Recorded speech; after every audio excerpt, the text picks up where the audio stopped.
আসসালামু আলাইকুম। আপনার মনে যদি বিন্দু পরিমাণ দয়া মায়া থাকে তো আমার কথাগুলো শুনে যাবেন প্লিজ। আমরা সকলেই জানি যে আমাদের দেশটা, আমার দেশের মানুষগুলো একটা জিনিসে ঝুলে আছে, যে কোনো সময় বিপদ হতে পারে, তাই না ভাই? যারা দেশের জন্য লড়তেছে, জীবন দিতেছে, তাদের জন্য কি আমাদের মন কাঁদে না ভাই?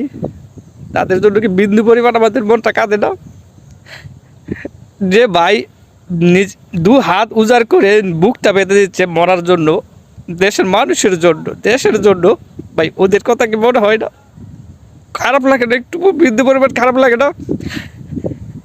যে ভাই যারা দেশের জন্য লড়তেছিল বিপদের মধ্যে আছে, যে ভাই পানি লাগবে, পানি সবাইকে বলে বেড়াচ্ছে, বিস্কিট পানি, ভাই ভাই ওই ভাইটার কথা মনে পড়ে না ভাই? একটু একটু একটু হলো তার কথা মনে পড়ে না? বলেন।